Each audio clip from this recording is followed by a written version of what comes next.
Halo sahabat, para pendengar setia. Malam ini saya akan menceritakan sebuah kisah tentang bagaimana saat kembali ke rumah setelah melahirkan, saya mendapati bahwa ibu mertua saya telah mengganti semua kunci. Suami saya berkata, "Ibu kelelahan.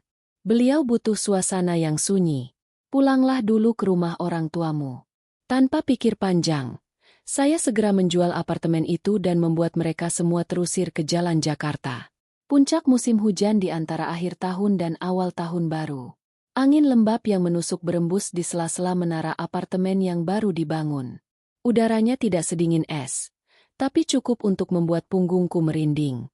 Di luar, di dekat pintu masuk stasiun KRL, beberapa gerobak masih menjual gorengan hangat dan aroma adonan yang digoreng bercampur dengan hawa dingin pagi yang basah. Aku memeluk erat buntalan kain berisi putraku, melangkah perlahan seolah berjalan di atas lapisan es tipis. Namaku Ratna. Usiaku 32 tahun. Aku bekerja sebagai kepala akuntan di sebuah jaringan toko bahan bangunan. Profesiku mungkin terasa kaku, tapi telah mengajariku untuk menjadi sangat teliti. Angka harus cocok dengan angka. Dokumen harus sesuai dengan dokumen. Orang bilang kebahagiaan seorang wanita ada pada suaminya. Tapi aku percaya kebahagiaan itu ada di kepala yang jernih. Hanya saja saat itu aku tidak pernah membayangkan bahwa kejernihan berpikir yang kubanggakan justru akan menjadi alasan kebencian mereka terhadapku. Hari di rumah sakit bersalin setelah operasi sesar. Jahitan di perutku terasa seperti garis api yang membara. Putra kecilku Arya tertidur lelap. Bibirnya mengerucut mungil seolah masih menyusu dalam mimpinya. Aku merasa kasihan padanya sekaligus pilu untuk diriku sendiri. Karena suamiku Bimo hanya datang menjenguk 2 kali. Setiap kali tak lebih dari 15 menit masih mengenakan kemeja kerjanya dengan suara yang terdengar lelah. Proyek lagi dikejar. Deadline klien minta cepat katanya. Ia meletakkan sekantong buah di meja nakas, melirik sekilas ke arah Arya, lalu pergi. Aku hanya bisa berbaring dan mendengarkan suara langkah sepatunya yang perlahan menghilang di lorong rumah sakit yang sepi dan kekosongan mulai merayap di hatiku. Ibu mertuaku Bu Sumarni tidak pernah muncul sekalipun. Beliau hanya mengirim satu pesan singkat kepada Bimo. Aku tidak tahan bau rumah sakit. Tensiku bisa langsung naik. Aku membaca pesan itu dan hanya bisa tersenyum kecut. Sebelum aku melahirkan, beliau begitu sehat sampai bisa mengikuti 3 pengajian dalam sehari dan masih punya tenaga untuk menceramahiku. Nanti kalau sudah punya anak, tahu dirilah. Kamu itu tinggal di rumah suami. Kata-kata itu selalu membuat tenggorokanku tercekat. Tapi aku selalu menenangkan diri. Perdamaian yang rapuh lebih baik daripada pertengkaran hebat. Ayah mertuaku Pak Hartono adalah kebalikan dari istrinya. Beliau pria yang tidak banyak bicara. Salah satu dari pria-pria sepuh yang punya kebiasaan mengamati dalam diam. Beliau tidak datang ke rumah sakit. Tapi di malam saat aku dioperasi, beliau mengirimiku pesan. Jaga tenagamu. Kalau butuh apa-apa, bilang saja. Hanya 1 baris kalimat. Tapi terkadang 1 kalimat yang tulus terasa lebih hangat daripada ratusan kata-kata indah. Apartemen di kawasan Superblok ini. Tempatku akan kembali dibelikan oleh orang tuaku sebelum aku menikah. Waktu itu harganya sekitar 3 miliar rupiah. Dalam sertifikat hak milik SHM namaku Ratna tercantum sebagai pemilik tunggal. Aku tidak pernah menyombongkan hal ini, apalagi menggunakannya sebagai senjata. Aku hanya menganggapnya sebagai rumah kami bersama. Bimo pindah ke apartemenku setelah kami menikah. Tapi ia yang berinisiatif mengurus pemasangan kunci digital.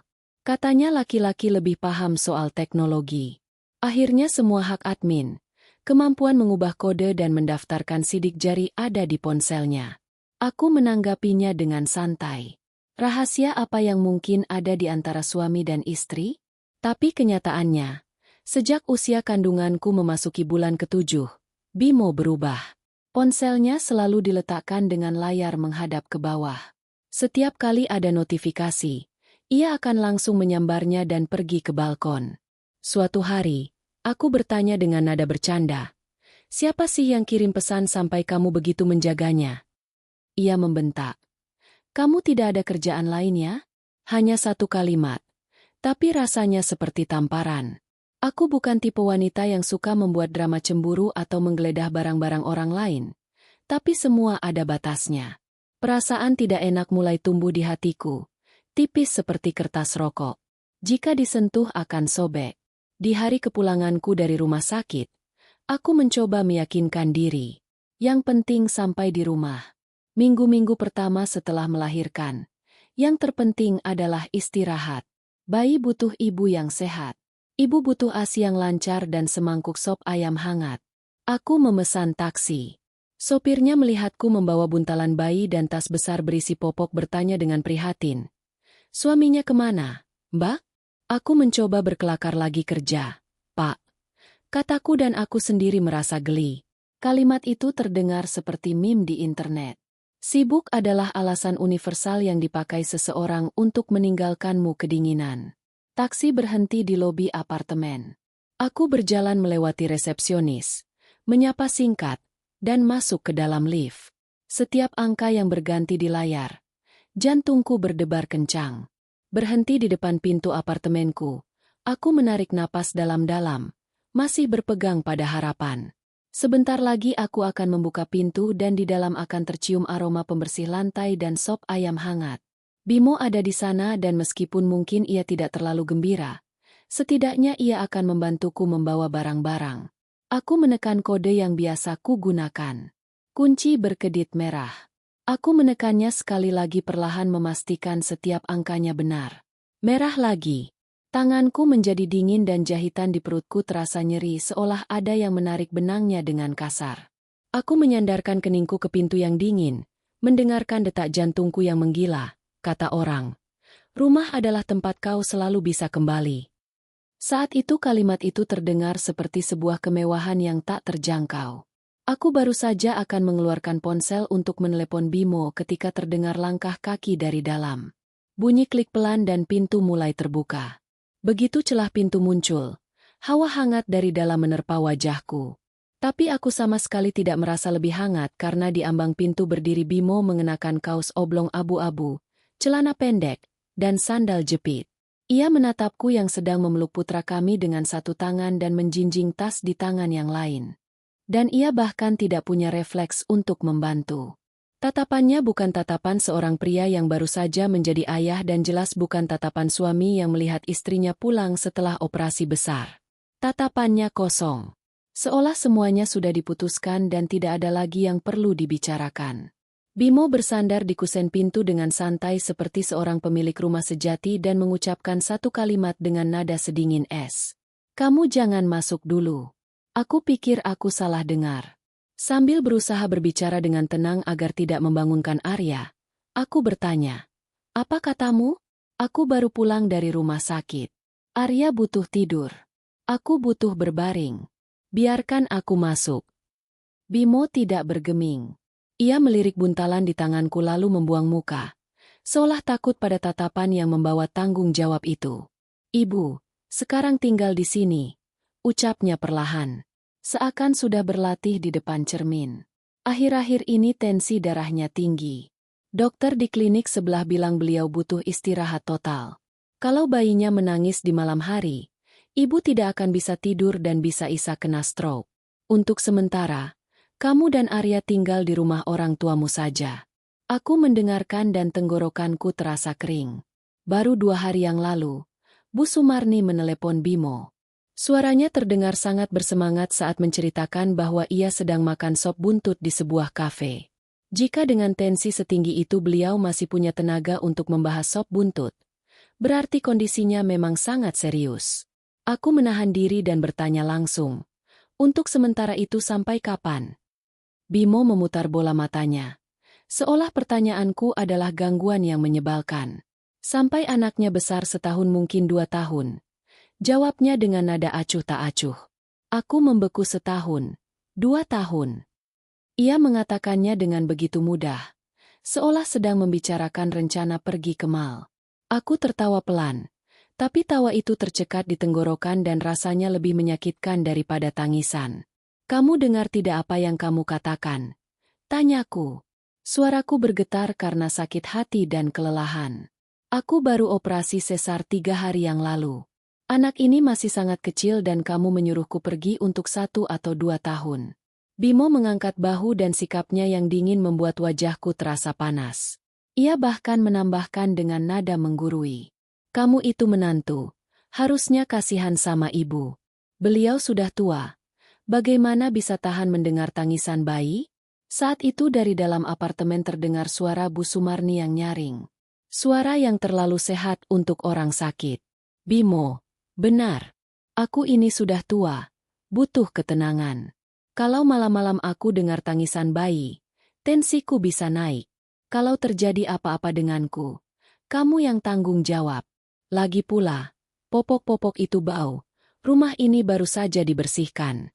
Jangan bawa barang-barang itu ke sini. Aku berdiri terpaku di koridor. Hembusan angin dingin terasa dari lorong lift. Punggungku merinding. Kalimat tentang popok bau itu terdengar seperti tamparan. Aku menatap buntalan di tanganku.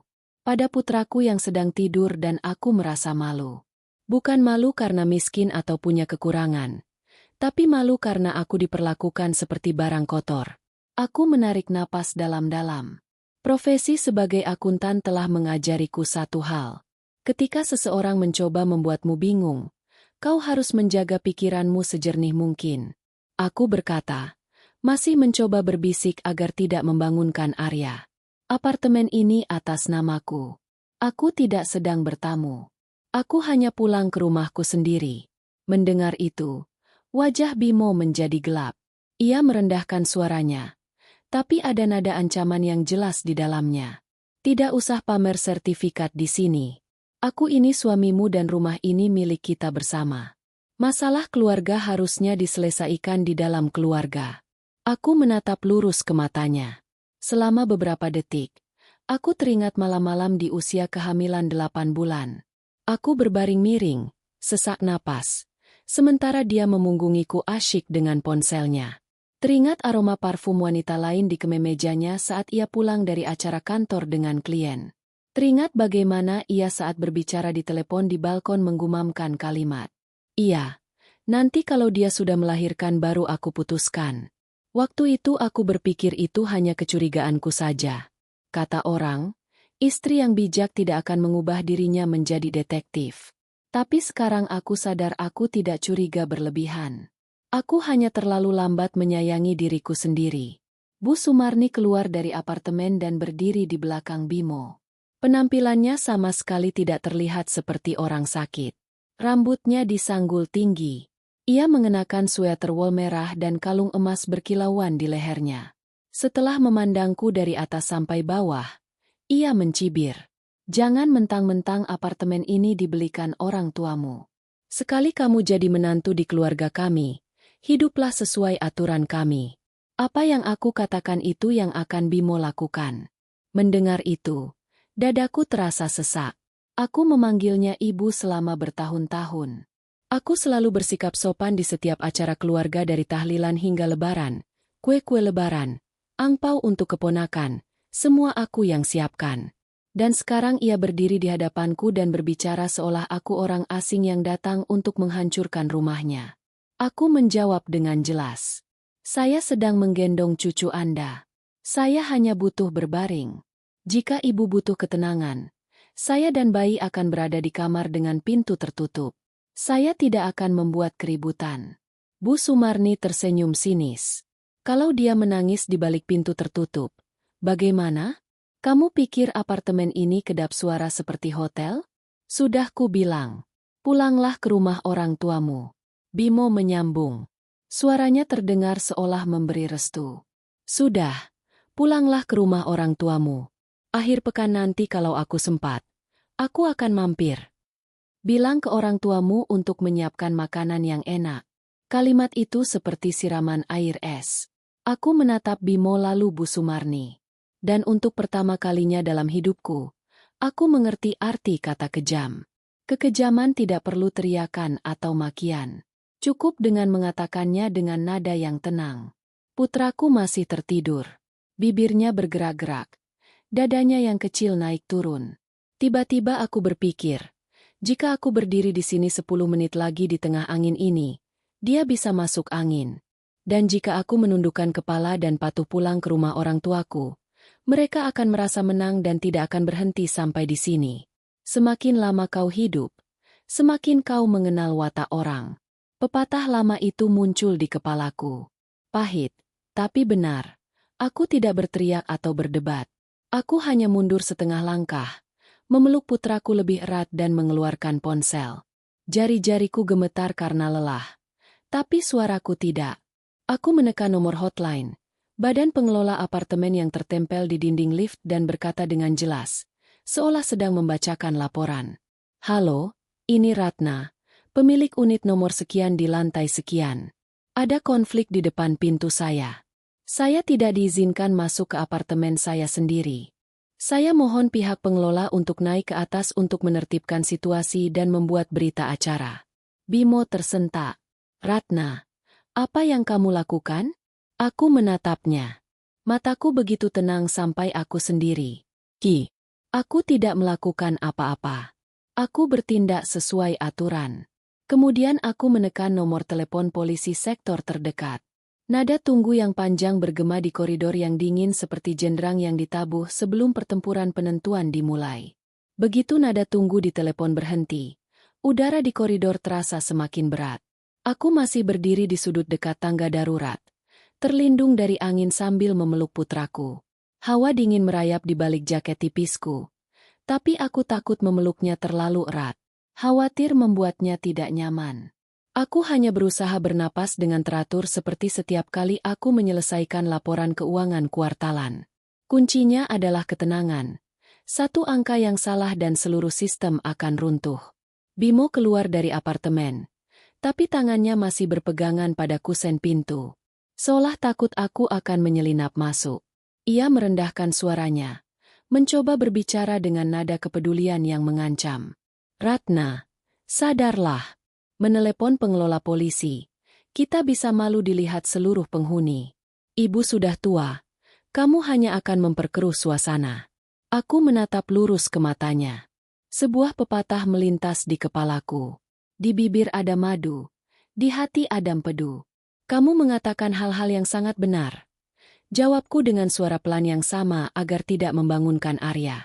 Tapi tanganmu masih menghalangi pintu masuk ke apartemenku. Kamu menyuruhku pergi ke rumah orang tuaku selama 1 atau 2 tahun, tidak mengizinkanku masuk.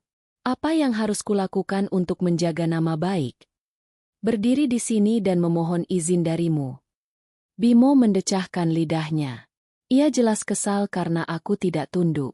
Ia mengubah nadanya menjadi lebih keras. Jangan bicara begitu. Kamu memang istriku, tapi ibuku tetaplah ibuku. Aku tidak bisa membiarkannya tidak bisa tidur karena tangisan bayi. Saat itu, Bu Sumarni kembali muncul di ambang pintu, berdiri di belakang putranya seolah menjadikannya tameng. Ia menatapku dengan pandangan menghina, seolah berkata, "Menantu tetaplah menantu." Dengar itu, aku sudah tua. Aku butuh ketenangan. Keputusanmu untuk pulang ke rumah orang tuamu untuk sementara waktu itu sudah benar. Baik secara kemanusiaan maupun aturan. Wanita yang keras kepala setelah melahirkan biasanya akan menghancurkan keluarganya sendiri dan nanti jangan salahkan siapa-siapa. Ia mengucapkan kata menghancurkan dengan senyum sinis. Aku mendengarkan dan jantungku berdebar bukan karena takut, tapi karena bagaimana ia menempatkan dirinya di atas segalanya. Dalam suaranya, tidak ada sedikit pun simpati untuk cucunya. Hanya keinginan untuk menyingkirkanku sejauh mungkin. Aku menjawab, masih berusaha sopan. Saya tidak membantah bahwa ibu butuh istirahat. Saya hanya minta diizinkan masuk untuk berbaring. Jahitan saya masih sakit setelah operasi. Saya tidak bisa berdiri lebih lama lagi di koridor. Bu Sumarni melambaikan tangannya. Kalau tidak bisa berdiri, ya pulang ke rumah ibumu dan berbaring di sana. Rumah ini bukan tempat untuk membawa penyakit dari rumah sakit. Jujur saja, aku takut dengan energi negatif dari rumah sakit. Nanti kamu bawa ke sini. Lalu di rumah ini mulai terjadi hal-hal buruk. Siapa yang mau tanggung jawab? Jika ini diucapkan oleh orang asing, aku mungkin akan menganggapnya sebagai tahayul. Tapi di rumah suamiku sendiri, kata-kata ini seperti tusukan pisau di punggung seorang menantu. Aku mengatupkan bibirku. Aku teringat bagaimana di hari pernikahan kami. Bu Sumarni memegang tanganku di depan foto keluarga dan berkata, "Anggaplah aku sebagai ibumu sendiri sekarang." Dan sekarang ia bilang aku membawa penyakit dari rumah sakit. Seolah aku adalah sumber kesialan. Bimo berdiri di sebelahnya dan tidak hanya diam, tapi juga mengangguk setuju.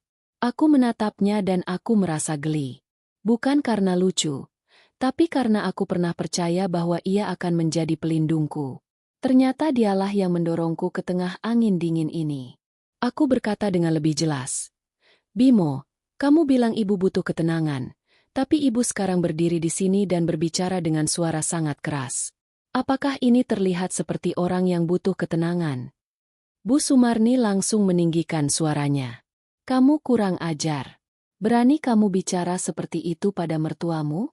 "Aku bicara keras karena aku harus mengajarimu. Menantu yang normal itu tahu diri setelah melahirkan. Tapi kamu dengan gelar akuntansimu itu merasa paling hebat." Kalimat dengan gelar akuntansimu terdengar begitu merendahkan. Seolah seluruh hidupku tidak ada artinya. Tiba-tiba aku teringat bagaimana aku memberinya amplop berisi uang saat lebaran. Bagaimana aku sendiri yang memasak opor ayam dan menghidangkan ketupat saat kumpul keluarga. Ia akan memakannya dan hanya berkomentar singkat. "Lumayan." Tidak pernah sekalipun memuji. Tidak pernah mengakui. Ternyata di matanya kompetensiku adalah sebuah kekurangan. Karena wanita pintar lebih sulit untuk diperintah.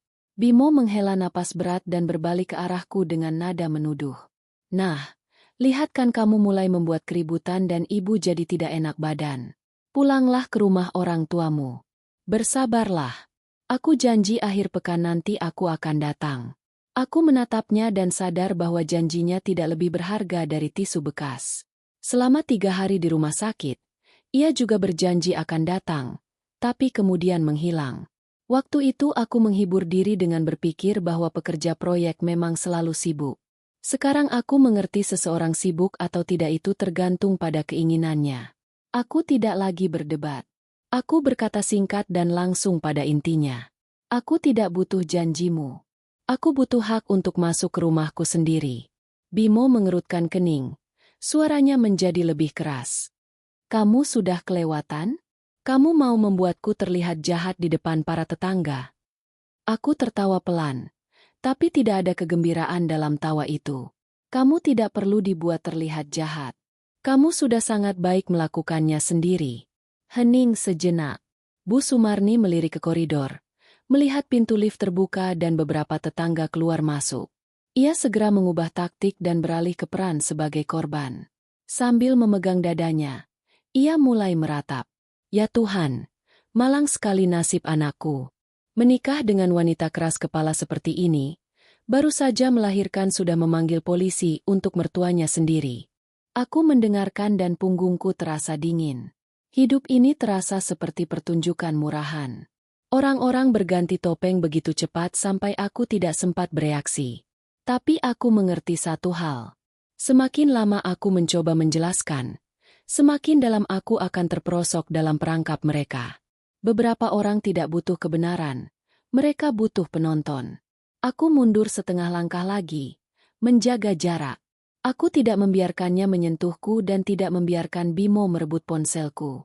Aku kembali menatap layar panggilan. Suaraku tetap tenang. Saya butuh saksi untuk menghindari perkelahian fisik. Saya baru saja dioperasi. Saya tidak punya tenaga untuk berdebat. Saya ingin semuanya didokumentasikan. Bimo memukul dinding dengan tinjunya. Wajahnya memerah karena marah. "Berhentilah menghitung segalanya. Siapa yang bisa hidup denganmu kalau caramu hidup seperti auditor BPK? Dulu kalimat ini mungkin akan sangat menyakitiku. Tapi saat itu aku berpikir, ya, aku menghitung. Aku menghitung agar anakku tidak berakhir di jalanan. Aku menghitung agar suatu hari nanti jika ada yang bertanya apa hak kami, aku bisa menjawab dengan dokumen berstempel, bukan dengan air mata. Aku berkata perlahan ketika menyangkut perhitungan. Kamu bilang itu pekerjaanku. Tapi ketika kamu butuh rumah, uang, dan stabilitas, kamu mengandalkan perhitunganku, kan? Aku hanya bersikap jujur dengan dokumen yang menjadi milikku. Begitu aku selesai berbicara, terdengar langkah kaki cepat dari lift. Aku menoleh. Seorang satpam berseragam dan di belakangnya seorang wanita dari badan pengelola apartemen, Ibu Rina. Cahaya di koridor memantul di tanda pengenal mereka dan aku merasa lega seolah telah menemukan pijakan. Satpam itu, setelah menilai situasi langsung berkata, "Jika ada masalah, mohon semuanya tenang dan jaga ketertiban." Perwakilan pengelola menambahkan, "Kami datang untuk membuat berita acara mengenai situasi saat ini atas permintaan pemilik unit Bu Sumarni yang sedang memainkan perannya membeku sejenak." Bimo menyipitkan mata, mencoba berbicara dengan keras. "Berita acara apa? Ini masalah keluarga." Ibu Rina menjawab dengan tenang. "Kami tidak memutuskan siapa yang benar atau salah. Kami hanya mendokumentasikan situasi saat ini dan memastikan ketertiban di lingkungan apartemen." Saat itu, ponselku berdering. Nomor tak dikenal. Aku menjawabnya. Di seberang sana terdengar suara pria yang tegas. "Kapten Polisi Nugroho di sini dari Polsek. Anda di lantai berapa? Saya akan segera naik." Aku menatap Bimo. Rasa takut sudah tidak ada lagi. Aku sadar bahwa aku telah melakukan hal yang benar. Karena terkadang untuk menyelamatkan sebuah keluarga, kau tidak perlu bersabar, tapi memastikan anakmu mendapatkan tempat yang layak dan sah di dunia ini. Kapten Nugroho naik lebih cepat dari yang kudga. Suara sepatunya yang mengetuk lantai keramik terdengar tegas dan mantap. Ia mengenakan pakaian sipil dengan sebuah map di tangannya. Melihatku menggendong bayi, ia langsung merendahkan suaranya seperti orang yang memahami situasi. "Anda, Ibu Ratna, tenang saja. Bantuan apa yang Anda perlukan dari kami?" Sebelum aku sempat menjawab, Bimo menyela, suaranya tegang. "Pak Kapten, ini hanya masalah keluarga biasa. Suami istri bertengkar sedikit. Kenapa harus langsung panggil polisi?" Kapten Nugroho menatap Bimo. Tatapannya tidak berat, tapi berbobot. "Justru dalam masalah keluarga, ketenangan harus dijaga. Saya di sini untuk menjaga ketertiban, mencegah konflik, dan mendokumentasikan situasi sesuai permintaan pelapor." Ibu Rina dari pihak pengelola sudah menyiapkan formulir berita acara. Sementara Satpam, Pak Agus mundur selangkah, mengawasi agar tidak ada yang mulai berkelahi atau mencoba merebut barang.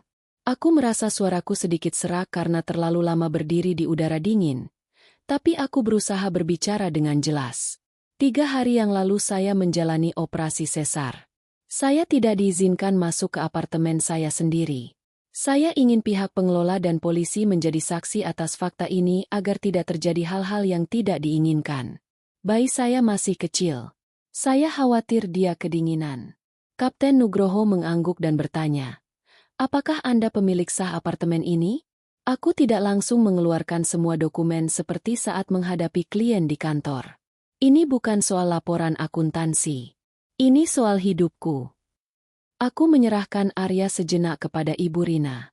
Hanya cukup lama untuk mengeluarkan dokumen tanpa membangunkannya. "Ya, ini aku menyodorkan KTP-ku dan salinan sertifikat hak milik SHM yang sudah dilegalisir notaris. Apartemen ini terdaftar atas nama saya Bimo." Melihat dokumen itu, raut wajahnya berubah. Ia mengatupkan bibirnya, mencoba menjaga ketenangan, tapi tidak bisa menyembunyikan kekesalannya. Bu Sumarni yang berdiri di belakangnya begitu melihat kertas itu langsung meradang. Memangnya kenapa kalau atas nama dia? Dia itu istri Bimo datang ke rumah suami ya harus hidup sesuai aturan suami. Di mana ada menantu baru melahirkan panggil polisi untuk melaporkan mertuanya. Mendengar itu, Kapten Nugroho memberi isyarat agar ia berbicara lebih pelan. Suaranya tetap tenang tapi tegas. "Ibu, tolong bicaranya lebih pelan. Di sini ada bayi." Saya ulangi. Saya tidak menghakimi siapa yang benar atau salah di keluarga Anda. Saya hanya mendokumentasikan situasi. Ibu Rina membaca informasi di dokumen dengan saksama dan bertanya, "Siapa tepatnya yang saat ini menghalangi Anda untuk masuk ke apartemen?" Bimo melangkah maju, masih menghalangi jalan. Ia berbicara seolah-olah hak ada di pihaknya. "Saya tidak menghalangi. Saya hanya menyarankan istri saya untuk sementara waktu tinggal di rumah orang tuanya agar ibu saya bisa beristirahat. Beliau menderita hipertensi. Aku menatap lurus ke arah Bimo dan berkata perlahan agar tidak salah ucap. Kamu tidak menyarankan. Kamu berdiri menghalangi pintu. Kamu menetapkan syarat bahwa aku harus pergi baru akan ada ketenangan. Padahal aku hanya perlu masuk ke rumahku dan berbaring. Bu Sumarni segera meratap. Cukup keras, agar terdengar di seluruh koridor.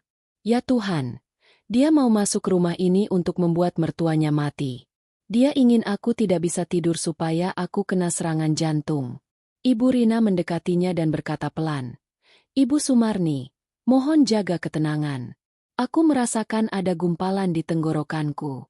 Bukan karena takut, tapi karena bagaimana ia memanggilku dia. Seolah dalam satu kalimat ia mengubah dirinya menjadi korban. Aku teringat nasihat ayahku. Kalau ada masalah, jangan buru-buru marah. Marah itu mengganggu akal sehat. Aku mengingatkan diriku pada sebuah kearifan lokal. Kata-kata yang baik tidak butuh biaya, tapi bisa menciptakan keajaiban. Tapi bagi mereka yang mencoba menindasmu, kata-kata yang baik sama saja seperti mengikat tanganmu sendiri. Kapten Nugroho menoleh ke arah Bimo. Apakah Anda memiliki dokumen yang membuktikan hak kepemilikan Anda atau kepemilikan bersama atas apartemen ini? Bimo ragu-ragu menggaruk kepalanya dan menjawab dengan mengelak. Saya suaminya. Saya tinggal di sini sejak kami menikah. Kapten Nugroho mengangguk ringan. Hubungan pernikahan adalah satu hal. Hak kepemilikan properti adalah hal lain. Jika Ibu Ratna adalah pemilik sah dan dihalangi, pihak pengelola berhak membuat berita acara. Sengketa mengenai tempat tinggal atau harta benda silakan diselesaikan sesuai prosedur hukum yang berlaku. Bimo berbalik tajam ke arahku. Matanya memerah karena harga dirinya terluka. Ratna, cukup. Kamu mau menyudutkanku? Aku tidak membalas dengan nada yang sama. Aku menjawab sesuai fakta. Aku ingin semuanya jelas. Aku tidak mau berakhir di jalanan bersama anakku di tengah malam. Ibu Rina mulai menulis berita acara, membawa situasi kembali ke ranah hukum. Ia membacakan setiap poin agar tidak ada perdebatan di kemudian hari. Pemilik unit Ibu Ratna meminta bantuan badan pengelola karena adanya penghalangan akses ke unit tempat tinggalnya. Pihak yang dilaporkan menghalangi adalah Bapak Bimo. Ibu Sumarni telah membuat keributan di area umum koridor. Waktu kejadian, Bimo langsung bereaksi. Penghalangan apa? Saya tidak menghalangi. Sepam. Pak Agus menatapnya dan berkata pelan tapi tegas. Anda berdiri menghalangi pintu. Kami semua melihatnya.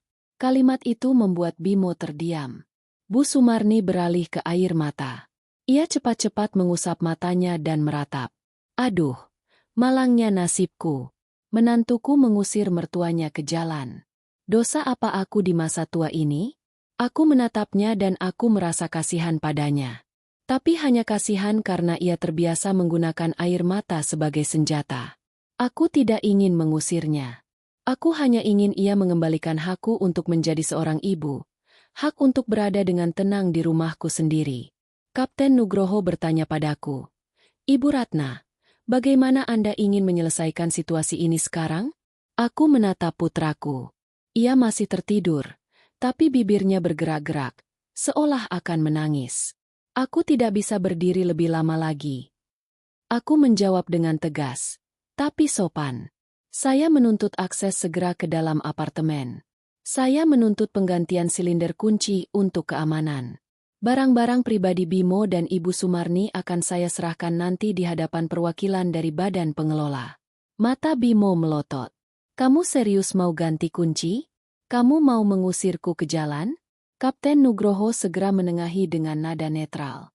Jika beliau adalah pemilik sah, beliau berhak mengganti kunci untuk menjamin keamanannya. Namun beliau juga wajib memberikan Anda kesempatan yang wajar untuk mengambil barang-barang pribadi Anda. Penyerahan barang sebaiknya dilakukan dengan saksi untuk menghindari sengketa lebih lanjut. Aku mengangguk. Ya, saya setuju. Saya tidak akan merusak barang-barang atau menahan dokumen siapapun. Saya hanya butuh ketenangan untuk anak saya. Ibu Rina menyodorkan berita acara kepada Bimo untuk ditandatangani. Ia menatap kertas itu dengan wajah tegang, lalu menggelengkan kepalanya dengan cepat. Saya tidak akan menandatangani ini. Saya tidak mengakui berita acara ini. Ibu Rina dengan tenang membuat catatan di bawah kolom tanda tangan. Menolak untuk menandatangani hanya 3 kata. Tapi 3 kata itu seperti simpul mati yang tidak bisa lagi diurai dengan bujukan lisan. Bu Sumarni melihat itu berteriak lebih keras lagi. Jangan tanda tangan, nanti dia merebut rumah ini darimu. Aku menoleh padanya. Untuk pertama kalinya aku mengubah panggilanku. Bukan lagi ibu. Suaraku pelan tapi mantap. Ibu Sumarni. Apartemen ini terdaftar atas nama saya. Saya tidak merebut apapun dari siapapun. Saya hanya melindungi tempat untuk anak saya. Setelah mengatakan itu, aku meminta Ibu Rina untuk menggendong Arya sebentar dan melangkah masuk ke dalam apartemen. Bimo masih berdiri di ambang pintu. Tapi Pak Agus melangkah maju. Cukup untuk membuat celah agar aku bisa lewat. Aku berjalan melewati suamiku, merasa seperti berjalan melewati orang asing. Di dalam apartemen berbau pembersih. Ruang tamu terang benderang, seolah tidak ada yang terjadi. Tapi aku sadar, sejak saat ini rumah ini bukan lagi sarang keluarga yang hangat. Ini telah menjadi medan perang dan aku terpaksa bertarung di dalamnya sesuai hukum dengan kepala dingin, bukan dengan air mata. Aku membaringkan Arya di sofa agar ia aman dan kembali ke pintu. Berkata cukup keras agar semua orang mendengar. Saya akan segera memanggil tukang kunci untuk mengganti kuncinya. Barang-barang pribadi Bimo dan Ibu Sumarni bisa diambil besok jam 900 pagi. Saya hanya akan menyerahkannya di hadapan perwakilan dari badan pengelola. Saya baru saja dioperasi dan tidak berniat berdebat lebih lama lagi. Tidak ada yang menjawab. Hanya terdengar napas berat Bimo dan isak tangis Bu Sumarni yang mencoba mencari simpati. Tapi aku tidak lagi dalam posisi untuk meminta simpati. Aku dalam posisi di mana segalanya harus sangat jelas. Tukang kunci datang ketika jam sudah menunjukkan lebih dari pukul 900 malam. Ia masuk sambil membawa tas peralatannya yang bergemerincing dan menatap semua orang. Sepertinya ia bisa menebak ada yang tidak beres di apartemen ini. Ibu Rina dari pihak pengelola mempersilakannya masuk. Kapten Nugroho berdiri di koridor, menjaga jarak cukup untuk membuat semua orang paham bahwa malam ini tidak akan ada keributan lagi. Aku duduk di tepi sofa, memeluk putraku. Arya mulai merengek. Matanya terbuka dan tertutup.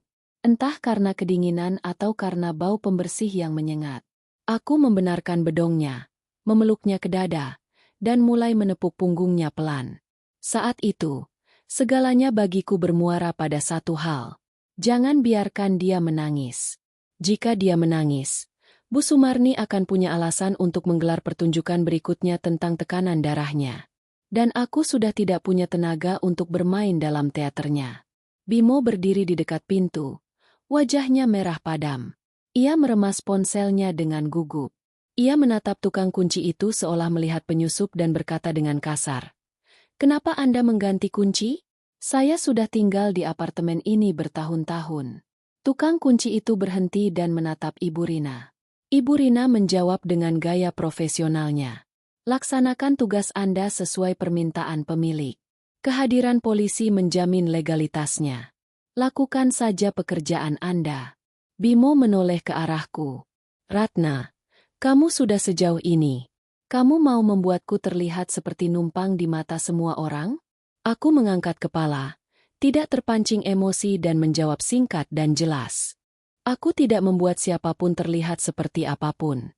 Dokumen yang berbicara. Kapten Nugroho menatap Bimo. Suaranya tetap tenang tapi berbobot. Pak Bimo, tenang. Sesuai dokumen yang ditunjukkan, beliau adalah pemilik sah apartemen. Penggantian kunci adalah tindakan pengamanan. Anda punya hak untuk mengambil barang-barang pribadi Anda dalam jangka waktu yang wajar. Tapi Anda tidak boleh menghalangi atau membuat keributan. Saat itu dari dalam kamar, Bu Sumarni keluar. Ia sudah mengenakan mantel hangat dan melilitkan syal di lehernya, seolah bersiap untuk pergi. Tapi tatapannya bukan tatapan orang yang akan pergi. Itu adalah tatapan orang yang sedang menimbang-nimbang apa agi yang bisa diambil. Ia menyapu ruang tamu dengan matanya. Pandangannya berhenti pada televisi besar di dinding. Ia mendecahkan lidah dan berkata seolah tidak terjadi apa-apa. Nah, karena dia mengusir kita, aku akan ambil televisi ini biar tidak sia-sia. Di apartemen ini juga ada uang anakku. Aku tidak membalas dengan sinis. Aku hanya menghela napas, mengambil ponselku, dan membuka folder berisi bukti pembayaran elektronik yang sudah kurapikan sejak membeli semua perabotan. Kebiasaan profesional, segalanya harus ada dokumennya, bukan untuk pamer, tapi agar tidak dipermainkan. Aku menunjukkan layar ponselku kepada Ibu Rina dan Kapten Nugroho. Ini bukti pembayaran televisinya atas nama Ratna. Pembayaran dari kartu saya. Alamat pengiriman semuanya tertera. Bu Sumarni terdiam. Bimo menggeram. Terus kenapa? Memang kwitansinya atas namamu. Tapi uangnya kan aku yang kasih. Aku menatapnya dengan tenang. Heran pada diriku sendiri. Memberi atau tidak, itu yang harus kamu buktikan. Sementara aku punya bukti pembayaran dan mutasi rekening bank. Kalimat itu membuat Bimo terdiam. Karena di lubuk hatinya ia tahu, aku tidak pernah bicara omong kosong. Aku hidup dengan angka dan angka tidak kenal ampun. Gagal mengambil televisi, Bu Sumarni beralih ke target lain. Ia mendekati rak sepatu, menarik keluar beberapa pasang sepatu baru dan bergumam. Sepatu ini juga dibeli pakai uang anakku. Aku kembali membuka bukti pembayaran kali ini dari toko online dan lagi-lagi atas namaku. Aku tidak berdebat. Aku hanya menunjukkan bukti. Pak Agus Satpam melihat bagaimana ia melempar-lempar sepatu dan berkata pelan. Ibu, tolong ambil barang-barang pribadi Anda saja. Yang milik pemilik unit tolong ditinggalkan. Bu Sumarni berbalik tajam. Matanya berkilat. Kamu ini Satpam, tapi membela dia. Berapa dia bayar kamu? Pak Agus memerah tapi menjawab dengan profesional. Saya tidak membela siapa-siapa. Siapa yang punya dokumen? Dia yang benar. Mungkin kalimat inilah yang paling membuat Bu Marni marah, karena ia terbiasa menang dengan teriakan. Dihadapkan dengan orang yang hanya mengakui kertas, ia menjadi tak berdaya. Bimo melihat ibunya terpojok, berjalan ke kamar tidur dan mulai membuka laci-laci dengan suara gaduh. Aku sadar ia sedang mencari sesuatu yang bisa menyudutkanku dokumen perhiasan. Aku langsung berdiri. Jahitanku terasa sakit sampai mataku berkunang-kunang. Tapi aku tetap berjalan ke pintu kamar dan menghalangi jalannya dengan tubuhku. Suaraku menjadi lebih tegas. Bimo, ambil barang-barang pribadimu. Aku tidak melarang, tapi dokumen apartemen, akta kelahiran anak, dan apapun yang bukan milikmu, jangan disentuh. Bimo membeku menatapku seolah ingin mengatakan sesuatu yang sangat menyakitkan. Tapi Kapten Nugroho melangkah maju dan mengingatkan. Bimo, jaga ketenangan. Jika ada sengketa harta, Anda bisa menyelesaikannya sesuai prosedur. Mengambil barang secara sepihak yang kepemilikannya tidak jelas hanya akan menimbulkan masalah bagi Anda sendiri di kemudian hari. Aku kembali ke ruang tamu, mengambil sebuah tas kain besar dan meletakkannya di tengah ruangan. Aku melakukan persis seperti yang kuanjikan. Tanpa tipu daya, barang-barang pribadimu, pakaian, sepatu, dokumenmu, masukkan ke sini. Barang-barang ibumu di tas terpisah. Jika kamu merasa membeli barang lain, tunjukkan buktinya dan aku akan izinkan kamu mengambilnya. Bu Sumarni mencibir. Apa-apa harus ada buktinya. Siapa yang hidup seperti itu? Aku menjawab dengan lembut, tapi tidak mengalah. Bukti diperlukan agar nanti tidak ada tuduhan kosong. Ibu Sumarni, jika ada argumen, silakan berdebat. Jika ada bukti silakan bicara. Tanpa bukti perdebatan apun hanya akan menjadi keributan. Kalimat itu membuatnya terdiam sejenak. Kemudian ia membenarkan hanya berbalik ke arah pintu keluar dan sambil berjalan, ia bergumam. Baiklah, kita lihat saja berapa lama kamu bisa bertahan. Saat itu, tukang kunci selesai bekerja, menyerahkan kunci baru kepadaku, dan menunjukkan cara mengatur kode baru. Aku mengangguk, merasa pusing karena kelelahan. Kapten Nugroho menatapku dan bertanya singkat. Ada lagi yang ingin ditambahkan ke berita acara misalnya tentang kondisi properti saat mereka pergi. Ibu Rina segera menambahkan waktu penggantian kunci, daftar barang pribadi yang mereka ambil, dan kewajiban untuk kembali mengambil sisa barang pada waktu yang ditentukan di hadapan perwakilan pengelola. Semuanya singkat, jelas, dan sah secara hukum. Ketika mereka akhirnya keluar ke koridor, aku melihat satu sosok lagi di ujung di dekat lift. Itu adalah Pak Hartono, ayah mertuaku. Ia tidak mengatakan apa-apa. Ia hanya menatapku, lalu menatap buntalan berisi Arya di pelukanku. Di matanya tidak ada kemarahan atau celaan, hanya kesedihan dan ketidakberdayaan. Tatapan seorang pria yang tahu putranya salah, tapi tidak bisa menghentikannya. Ia ingin mengatakan sesuatu, tapi mengurungkan niatnya. Ia hanya mengangguk samar, sebagai permintaan maaf yang tidak terucapkan. Aku sambil memeluk putraku membalas dengan anggukan ringan yang sama. Ini bukan pengampunan, bukan pula permohonan bantuan, hanya sebuah pengakuan. Di rumah ini, setidaknya ada satu orang yang masih bisa membedakan mana yang baik dan mana yang buruk. Pintu tertutup. Tidak ada lagi teriakan. Tidak ada lagi perdebatan. Yang tersisa hanyalah aroma susu, antiseptik di pakaianku, dan napas teratur putraku. Aku mengunci pintu, bersandar di baliknya, dan memejamkan mata sejenak. Tanganku gemetar karena sakit dan kelelahan. Tapi di dalam hatiku ada perasaan hampa yang aneh. Seolah aku baru saja memotong tali yang selama ini mencekikku. Aku sadar sejak malam ini aku tidak bisa lagi mempercayai orang. Aku harus mempercayai prosedur untuk melindungi anakku dan diriku sendiri. Apartemen menjadi hening. Begitu hening sampai aku bisa mendengar detak jam dinding. Aku membaringkan Arya di keranjang bayinya di samping sofa dan menarik tirai untuk meredupkan cahaya dari koridor. Arya bergerak. Bibirnya mengecap mencari susu. Aku membungkuk dan mencium keningnya. Aroma bayi lembut dan murni begitu berbeda dengan racun yang melayang di udara setengah jam yang lalu. Tapi aku tidak membiarkan diriku santai. Mereka yang berani memblokir pintu bisa saja kembali. Aku mengambil ponsel dan menelepon Ibu Rina dari pihak pengelola untuk mengonfirmasi penyerahan barang besok. Ibu Rina, besok jam 09 pagi tolong kirim seseorang untuk menyaksikan penyerahan barang. Saya hanya akan menyerahkan barang-barang pribadi dan tidak mau ada keributan. Ia menjawab singkat. Jangan khawatir, Bu Ratna. Saya akan kirim Pak Agus. Semuanya akan sesuai berita acara. Setelah menutup telepon, aku berkeliling apartemen memotret sudut-sudut utama untuk mendokumentasikan kondisinya. Bukan karena serakah, tapi untuk menghindari situasi di mana besok mereka mengklaim aku menyembunyikan atau merusak sesuatu. Profesiku telah mengajarkan segalanya harus memiliki jejak legal.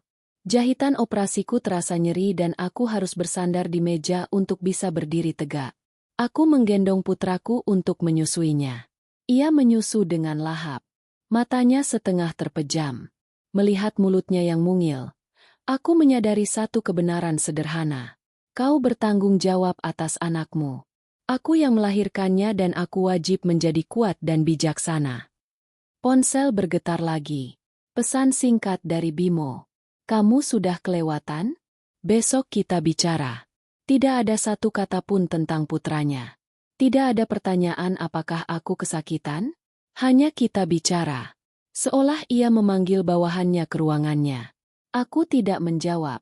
Diam saat ini bukanlah kekalahan, melainkan cara untuk tidak memberi mereka amunisi baru untuk memanipulasi. Aku mengubah ponsel ke mode hening dan meletakkannya. Sekitar pukul 10 malam, bel pintu berbunyi singkat. Jantungku berdebar. Aku memeluk Arya dan mengintip dari lubang pintu. Di luar berdiri Pak Hartono sendirian mengenakan jaket tua dengan rambutnya yang memutih dan acak-acakan oleh angin. Ia menatap lurus ke lubang pintu seolah tahu aku sedang mengawasinya. Aku membuka pintu sedikit dengan rantai pengaman masih terpasang. Suaraku pelan. Pak Hartono, ada apa? Ia terdiam beberapa detik lalu berkata dengan suara serak. Saya datang untuk melihat keadaanmu dan cucuku. Kamu tadi berdiri lama di tengah angin setelah operasi. Saya khawatir hanya satu kalimat. Tapi tenggorokanku terasa tercekat. Aku ingin bertanya mengapa ia diam saja tadi, tapi aku menahan diri. Aku paham ia terjepit di antara istri dan putranya. Dan kata apapun bisa meledakkan situasi. Ia menatap buntalan di pelukanku. Cucunya tidur. Ya, sudah minum susu. Mulai mengantuk. Ia mengangguk. Tangannya yang keriput terangkat lalu turun lagi. Seolah ingin menggendong cucunya tapi tidak berani. Ia menghela napas. Saya tidak membela siapapun. Saya hanya mau bilang satu hal. Jaga tenagamu. Kalau ada yang butuh dokumen, butuh saksi, lakukan saja. Jangan biarkan mereka menyudutkanmu. Aku menatapnya dan hatiku terasa lebih berat. Terima kasih, Pak Hartono. Saya tidak ingin keributan, tapi saya tidak bisa membiarkan anak saya di jalanan. Ia mengangguk menatap lantai. Saya tahu dalam hidup semua ada harganya. Kesalahan harus dibayar. Kamu jaga cucuku baik-baik. Setelah mengatakan itu, ia mundur selangkah, seolah takut jika berlama-lama akan disalahpahami. Sebelum pergi, ia menambahkan dengan pelan. Besok saat penyerahan barang, kalau mereka mulai membuat keributan, suruh Pak Agus telepon saya. Ia berbalik. Sosoknya yang kurus berjalan perlahan ke arah lift seperti bayangan yang kesepian. Pintu lift tertutup. Aku masih berdiri diam selama beberapa detik, merasa seolah baru saja mendengar permintaan maaf yang tidak bisa ia ucapkan. Aku menutup pintu dan menguncinya. Sebagian dari diriku mulai mencair, tapi sebagian lainnya tetap sekeras batu. Karena kebaikan diam-diam, Pak Hartono tidak bisa menyelamatkan pernikahan ini. Aku butuh keamanan dan batasan yang jelas. Aku membaringkan Arya di keranjangnya, menyalakan lampu tidur berwarna kuning lembut, membuka buku catatan dan menulis 3 baris. Jangan berdebat saat lelah. Jangan membalas dengan emosi. Semua tindakan harus sesuai prosedur. Setelah menulis, aku menutup buku itu, seolah mengikat sebuah sumpah. Sebelum tidur, aku mengeluarkan 2 tas kain besar dan meletakkannya di sudut ruang tamu, menempelkan stiker, barang Bimo, dan barang Bu Suni. Besok mereka akan datang dan aku hanya akan membuka pintu pada waktu yang ditentukan, menyerahkan tas-tas itu, mendapatkan tanda tangan, merekamnya dengan video sesuai permintaan pihak pengelola. Dan aku tidak perlu berdiri di tengah ruangan mendengarkan ratapan mereka. Kata orang, perdamaian yang buruk lebih baik daripada pertengkaran yang baik. Tapi aku belajar bersabar dengan benar adalah menjaga perdamaian. Tapi bersabar dengan cara yang salah adalah menyerahkan lehermu untuk dipenggal. Malam itu aku tidak menangis keras. Air mata baru mengalir saat putraku tertidur lelap pelan seperti gerimis di luar jendela. Aku menyekanya dan berkata pada diri sendiri, air mata bisa membersihkan wajah, tapi tidak nasib. Untuk mengubah nasib, kau harus mengubah caramu hidup. Jam berdentang 11 kali. Di luar Jakarta diselimuti kabut tipis. Di jalan raya di bawah, mobil-mobil langka melintas, meninggalkan jejak cahaya kuning panjang yang seperti desahan napas. Aku berjalan mondar-mandir di ruang tamu dengan Arya di pelukan, menepuk punggungnya. Tanganku menimangnya, tapi pendengaranku tetap waspada.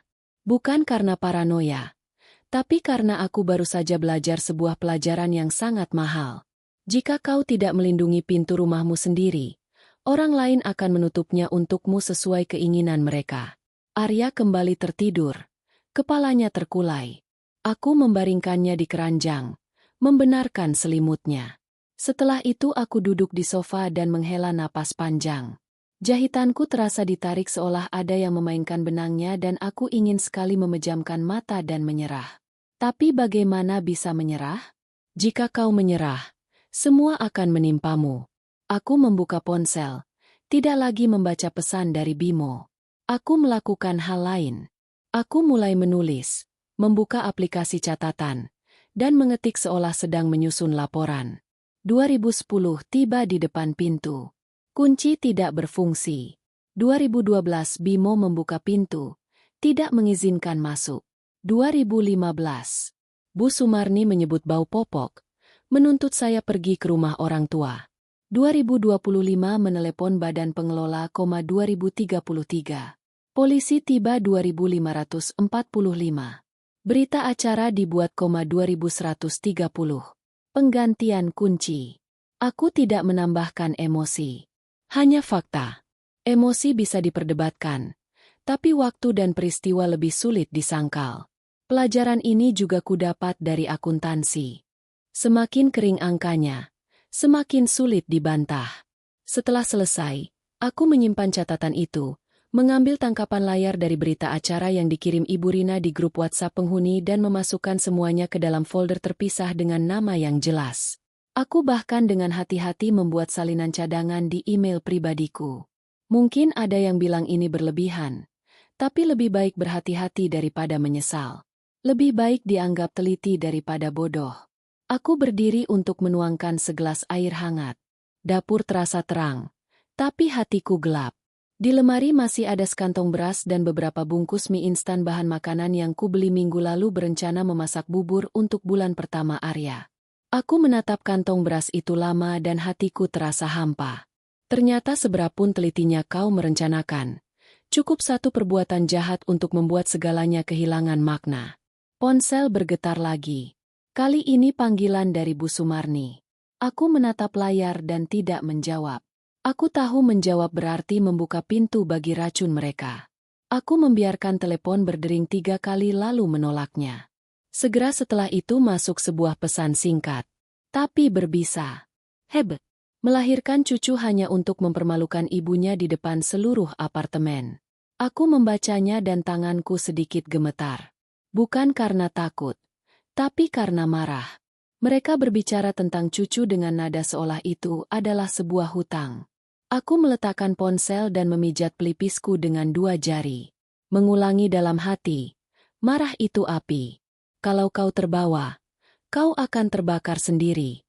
Aku berjalan ke kamar tidur, membuka laci meja samping tempat tidur. Di sana ada map berisi kwitansi dan kartu garansi untuk peralatan rumah tangga. Aku punya kebiasaan menyimpan semua yang penting dengan rapi. Aku mengeluarkan dokumen-dokumen itu dan membaginya menjadi 2 tumpukan untuk apartemen dan untuk anak. Aku memasukkan semuanya ke dalam map anti air dan meletakkannya di samping ransel. Aku tidak berencana kabur, tapi aku harus siap menghadapi yang terburuk. Kemudian aku duduk di meja makan dan membuka laptop. Cahaya layar menyoroti wajahku yang ternyata lebih tirus dari yang kukira. Aku membuat folder baru dengan nama singkat kasus. Di dalamnya subfolder, berita, akara, pesan, bukti bayar, foto. Tujuanku bukan untuk mengorek kehidupan pribadi orang lain untuk mempermalukan mereka. Aku hanya mengumpulkan apa yang secara langsung menyangkut hak-hakku dan Putra. Ada beberapa foto yang pernah kuambil sebelumnya. Ketika aku mulai curiga, Bimo terlalu sering lembur. Aku tidak yakin apakah ini bukti yang kuat. Tapi ini adalah potongan-potongan puzzle. Aku menyortirnya, mengganti nama file sesuai tanggal. Setiap kali selesai menyimpan dokumen, aku menutup laptop dan menarik napas dalam-dalam, seolah baru saja berlari jarak jauh. Lelah, sangat lelah. Tapi kelelahan ini tidak memberiku hak untuk membuat kesalahan. Sekitar pukul 1 dini hari, Arya merengek. Aku melompat. Jahitanku kembali terasa sakit. Aku menggendongnya untuk menyusuinya. Ia menyusu dengan rakus, seolah menebus hari yang penuh gejolak. Aku menatap tangan-tangannya yang mungil yang mencengkeram bajuku dan air mata mengalir dengan sendirinya. Aku berbisik. Cukup untuk diriku sendiri, Nak. Ibu tidak sedang mencoba mengalahkan siapapun. Ibu hanya ingin kamu punya tempat yang layak untuk tumbuh. Dia tidak tahu apa-apa. Dia hanya minum susu dan bernapas dengan teratur. Aku menyeka air mata dengan punggung tanganku. Jika mencintai maka harus sampai tuntas. Aku mencintai Putra, artinya aku juga harus mencintai sisi kuat dari diriku yang melindunginya. Menjelang pagi, langit mulai memucat. Aku tidak bisa tidur. Aku memikirkan orang tuaku yang mungkin sekarang sedang tidur nyenyak di rumah mereka dan tidak tahu bahwa putri mereka baru saja tidak diizinkan masuk ke apartemennya sendiri. Aku mengambil ponsel untuk mengirim pesan pada ibuku, tapi kemudian menghapusnya. Pesan tanpa intonasi bisa membuatnya takut. Aku menelepon. Ibuku menjawab dengan suara mengantuk. "Siapa ini, Nak?" Aku berusaha berbicara setenang mungkin. Bu, apa ibu dan ayah bisa datang ke sini pagi ini? Aku butuh tinggal di rumah kalian untuk sementara waktu. Hening sejenak. Lalu ibuku bertanya dengan sangat pelan, seolah takut menyakitiku. Ada apa, Ratna? Aku tidak menceritakan detailnya, hanya menjawab intinya. Aku baik-baik saja, tapi aku butuh kalian datang. Nanti aku ceritakan. Ibuku langsung berkata dengan tegas. Baik, ibu bangunkan ayah sekarang. Setelah menutup telepon, aku bersandar di kursi. Hatiku terasa ringan sekaligus berat. Ringan karena ada sandaran. Berat karena sejak hari ini orang tuaku akan ikut dalam perang yang seharusnya tidak perlu mereka masuki demi cucu mereka yang baru lahir. Aku berdiri membuka jendela sedikit. Udara dingin masuk ke dalam ruangan. Aku bergidik, mengeratkan jubah mandiku dan menatap ke bawah ke halaman. Petugas kebersihan sudah mulai menyapu. Suara sapu lidi mereka terdengar teratur dan monoton. Kehidupan berjalan seperti biasa. Hanya hidupku yang berbelok ke jalan lain. Aku berbalik dan sekali lagi menatap apartemenku malam itu. Dindingnya putih, lampu menyala, barang-barang di tempatnya. Tapi perasaan hangat telah lenyap. Aku sadar bahwa beberapa hal hilang bukan secara fisik, tapi seperti keyakinan. Dan keyakinan sekali dikhianati akan hilang selamanya. Aku meletakkan tanganku di keranjang bayi, mengeluh selimut Arya dan berdiri tegak dalam hati mengulangi. Sejak saat ini setiap langkah harus diperhitungkan. Bukan demi siapapun, tapi demi putra. Begitu fajar menyingsing, aku mendengar suara lift yang pelan. Aku tidak lagi terkejut. Aku hanya menggendong Arya, berjalan ke pintu, dan mengintip dari lubang. Di sana berdiri Pak Agus Satpam dengan buku catatan dari badan pengelola. Di sebelahnya Ibu Rina dengan wajah serius tapi tidak dingin. Ibu Rina berkata pelan dari balik pintu. Ibu Ratna, kami datang sesuai janji. Kita selesaikan ini dengan cepat agar Ibu bisa istirahat. Aku membuka pintu, membiarkannya tetap terpasang rantai pengaman. Udara pagi di koridor terasa dingin tapi bersih. Aku mempersilakan Ibu Rina masuk ruang tamu, sementara Pak Agus tetap di ambang pintu untuk memastikan tidak ada yang menerobos masuk. Aku tidak lagi merasa canggung karena merepotkan pihak pengelola. Semalam aku belajar, rasa malu di tempat yang tepat adalah martabat, tapi di tempat yang salah adalah penghancuran diri. Pukul 91. Bimo dan Bu Sumarni muncul. Mereka berjalan cepat, tergesa-gesa, seolah takut terlambat dan kehilangan hak mereka. Bimo mengenakan jaket hitam dengan wajah muram. Bu Sumarni melilitkan syal di lehernya. Di tangannya ada tas kosong, sepertinya untuk barang-barang, tapi matanya menyapu sekeliling seperti seorang auditor. Ibu Rina berbicara lebih dulu dengan sangat jelas. Kemarin telah dibuat berita acara. Hari ini Anda mengambil barang-barang pribadi sesuai daftar yang akan diberikan oleh Ibu Ratna. Setelah menerima, Anda menandatangani berita acara serah terima dan tidak membuat keributan di koridor. Bimo tersenyum sinis. Daftar apa lagi? Memangnya di rumah ini ada barang milikku? Aku tidak menjawab. Aku hanya meletakkan 2 tas yang sudah kusiapkan semalam di atas meja makan. Satu bertuliskan Bimo, yang lain Bu Sumarni. Aku melakukan persis seperti yang kujanjikan. Ini barang-barang pribadi kalian yang tidak sempat diambil kemarin, kataku dengan suara datar. Pakaian, dokumen, peralatan mandi. Silakan periksa di hadapan perwakilan dari badan pengelola. Bu Sumarni segera membuka tasnya, mengaduk-aduk isinya dengan cepat, lalu mengangkat kepala. Tidak lengkap. Kotak perhiasanku tidak ada. Aku menatapnya lurus tanpa panik. Di mana Ibu meletakkan kotak perhiasan Ibu, di sanalah Ibu mencarinya. Saya tidak mengambilnya dan tidak pernah melihat ke dalam lemari Ibu. Jika Ibu curiga, sebutkan lokasinya dan kita akan periksa bersama pihak pengelola. Tapi di hadapan semua orang, Bu Sumarni ragu-ragu. Sepertinya ia terbiasa berteriak untuk menakut-nakuti, bukan untuk menyajikan bukti konkret. Bimo menyela. Suaranya pecah. Ratna, jangan bikin drama. Berikan kunci cadangannya. Aku harus masuk dan mengambil barang-barangku. Pak Agus dengan lembut menghalangi jalannya di ambang pintu. Tidak kasar tapi tegas. Pak Bimo, Anda hanya boleh masuk dengan izin Ibu Rina dan Ibu Ratna dan hanya untuk mengambil barang pribadi Anda. Kita bertindak sesuai aturan. Bimo menatap Pak Agus seolah ingin menelannya lalu berbalik ke arahku dengan nada mencela hebat. Kamu panggil seluruh petugas pengelola untuk mengawalku seperti penjahat. Aku merasakan jahitanku nyeri karena berdiri terlalu lama. Tapi aku tidak menunjukkannya. Aku hanya menjawab singkat. Saya baru saja melahirkan. Saya tidak punya tenaga untuk berdebat. Kalau semuanya jelas, semua akan lebih mudah. Ibu Rina menyodorkan berita acara kepada Bimo untuk ditandatangani. Ia mengambil pena. Tangannya gemetar karena marah. Ia menandatanganinya dan melempar pena itu ke meja. Bu Sumarni menandatangani sambil bergumam. Seumur hidup baru kali ini aku melihat menantu seperti ini. Aku tidak bereaksi. Aku menggendong Arya dan masuk ke kamar lain untuk menjauhkannya dari keributan. Ketika aku kembali, aku melihat orang tuaku sudah datang. Ayahku, Pak Wiryo, mengenakan kemeja batik lengan panjang. Posturnya tidak tinggi, tapi ia berdiri tegak. Ibuku Bularas membawa sebuah rantang berisi sarapan. Mungkin ia membeli lontong sayur di jalan seperti yang biasa dilakukan para ibu yang pertama kali memikirkan apakah anaknya sudah makan.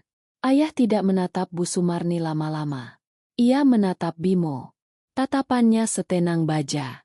Selamat pagi. Saya datang untuk menjemput putri saya untuk sementara waktu. Jika ada hal yang memerlukan tindakan hukum, kita akan menyelesaikannya sesuai hukum. Bimo ingin mengatakan sesuatu. Tapi begitu bertemu dengan tatapan ayah yang tidak menyisakan ruang untuk perdebatan, ia menelan kata-katanya. Bu Sumarni segera berbalik ke arah ibuku, mencoba memulai percakapan tentang moral. Bagaimana Anda mendidik anak Anda sampai dia memanggil polisi untuk mertuanya? Ibuku tidak berteriak. Ia hanya menghela napas dan berkata pelan, tapi menusuk. Putri saya baru saja melahirkan. Dia butuh istirahat dan tempat di mana dia bisa berbaring. Siapa yang menyayangi cucunya, dia akan membiarkan ibunya tenang. Itu saja. Kalimat itu membuat Bu Sumarni terdiam sejenak. Kata orang, air tenang menghanyutkan. Ibuku memang lembut, tapi tidak mudah goyah. Aku mengemasi barang-barang Arya ke dalam sebuah tas. Hanya yang paling penting, popok, susu, formula, pakaian, dokumen. Aku tidak mengemasi semua barang dari rumah karena aku tidak sedang melarikan diri. Aku pergi untuk memulihkan tenaga, menghindari konflik, dan mempersiapkan langkah-langkah yang benar. Ayah membantuku membawa tas. Ibu menggendong Arya. Aku berjalan di belakang, bersandar ke dinding. Sebelum masuk ke lift, aku berbalik ke arah Ibu Rina. Ibu Rina, tolong simpan semua dokumennya yang kemarin dan yang hari ini. Jika nanti ada sengketa, saya akan butuh salinannya. Ibu Rina mengangguk. Semua akan kami simpan. Pintu lift tertutup. Di pantulannya, aku melihat Bimo berdiri di koridor dengan wajah muram. Bu Sumarni membuang muka. Aku tidak lagi peduli apa yang mereka pikirkan. Aku merasa seolah sedang keluar dari sebuah perangkap. Di rumah orang tuaku, ibu sudah menyiapkan tempat tidur untukku. Memasak sop ayam hangat dengan taburan seledri. Ayah meletakkan tasku dan hanya berkata satu kalimat. Istirahatlah. Jangan marah. Setiap masalah pasti ada solusinya. Mendengar itu, aku menangis. Bukan karena lemah, tapi karena akhirnya aku diizinkan untuk bernapas. Aku sadar terkadang melangkah mundur bukanlah kekalahan, melainkan cara untuk berdiri lebih kokoh. Para pendengar yang budiman, apa yang akan Anda lakukan di posisi saya dalam situasi seperti ini? Apakah Anda akan menggertakkan gigi dan bersabar atau memilih untuk bertindak tegas demi menyelamatkan diri Anda dan anak Anda? Jika cerita ini membuat Anda berpikir, silakan berikan suka dan tinggalkan komentar dan dengarkan sampai akhir. Karena di balik ketenanganku, ada sebuah akhir cerita yang tidak terduga. Aku menyeka air mataku dan menghabiskan sop ayam itu. Di kepalaku sudah ada rencana yang jelas, tanpa keributan, tanpa balas dendam verbal. Hanya sesuai hukum, sesuai dokumen, dan pada saat yang tepat. Di rumah orang tua, suasananya terasa lebih terang daripada di apartemenku yang lama. Bukan karena lampunya, tapi karena kehadiran orang-orang. Ibuku terus-menerus sibuk di dapur. Entah memasak bubur atau membuat agar-agar. Khawatir, ASIku tidak lancar. Ayah mondar-mandir, tidak banyak bicara, tapi melakukan segalanya. Dari menyeduh teh jahe hingga pergi ke apotek membeli perban. Aku berbaring di tempat tidur, mendengarkan dengungan kipas angin yang teratur, napas Arya di sampingku, dan merasa seolah baru saja ditarik keluar dari lubang. Tapi ketenangan tidak berarti kelupaan. Aku terus mengingatkan diriku. Istirahat untuk memulihkan tenaga, bukan untuk membiarkan orang lain membicarakanmu sesuka hati. Pada hari ketiga di rumah orang tua, rasa sakitnya mulai mereda. Aku sudah bisa duduk lebih lama berjalan perlahan. Setiap langkah jahitanku masih terasa nyeri, tapi kepalaku jernih. Aku membuka laptop, folder, kasus tidak ada di sana. Tapi aku ingat semuanya tersimpan di cloud. Aku memulihkan sistemnya langsung di komputer ayah, memasang kata sandi yang panjang, dan membagi semuanya menjadi 4 kelompok seperti kebiasaanku di kantor, berita acara, pesan, bukti bayar, bukti lainnya. Aku tidak punya kebiasaan menguntit atau memasang perangkap. Aku hanya mengumpulkan semua yang kumiliki secara sah. Berita acara dari badan pengelola adalah bukti kuat insiden di depan pintu. Pesan-pesan adalah yang dikirim Bimo dan Bu Sumarni setelahnya menunjukkan sikap dan niat mereka untuk mengusir kami dari apartemen. Bukti bayar adalah transaksi-transaksi aneh yang muncul selama kehamilanku. Pembelian mahal tapi tidak masuk akal parfum, dompet, sepatu, reservasi restoran. Aku tidak bisa mengakses rekening Bimo dan tidak mau melakukan hal ilegal. Tapi banyak stroke pengiriman datang ke alamat apartemen dan nama penerimanya bukan aku. Bagi seorang akuntan, ini adalah tanda tanya yang sangat besar. Aku mencetak semuanya bukan sebagai tumpukan acak, tapi dalam beberapa set. Setiap set dijepit dengan halaman sampul berisi daftar isi, tanggal, dan catatan singkat. Ibuku melihatku mencetak menjadi khawatir. "Nak, kamu baru saja dioperasi. Istirahatlah." Aku tersenyum lemah. "Tenang saja, Bu. Aku mengerjakannya sesuai kemampuanku seperti membuat laporan. Pelan tapi pasti." Ayah yang duduk di tepi tempat tidur mendengar itu dan mengangguk. Ia tidak bertanya macam-macam, hanya berkata dengan nada kebapakan. "Apapun yang kamu lakukan, harus selalu ada jalan keluar. Dengan dokumen kamu tidak perlu takut difitnah." Malam itu, Bimo menelepon. Aku membiarkan telepon berdering beberapa kali sebelum menjawab. Bukan untuk jual mahal, tapi untuk memastikan suaraku tidak akan bergetar. "Ratna, kamu pulang ke rumah orang tuamu." "Ya, pulang saja. Tapi jangan membesar-besarkan ini jadi skandal. Nanti orang-orang lihat dikira aku menyakitimu." Katanya berusaha menahan amarah. Aku tidak lagi bertanya apakah ia mencintai putranya. Aku mengajukan pertanyaan lain langsung dan dingin. "Bagaimana kamu mau menyelesaikan masalah ini? Dengan obrolan atau dengan dokumen?" Bimo tertawa sinis. "Kamu ini isinya dokumen melulu. Kamu pikir karena kamu punya SHM, kamu bisa melakukan apa saja?" Aku menjawab dengan tenang. "Dulu aku berpikir jika aku punya anak kecil, orang-orang akan bersikap manusiawi. Tapi kamu tidak. Jadi aku harus bersikap manusiawi terhadap diriku sendiri." Di seberang sana hening sejenak. Lalu Bimo melontarkan kalimat seolah menabur garam di atas luka. "Kamu pintar.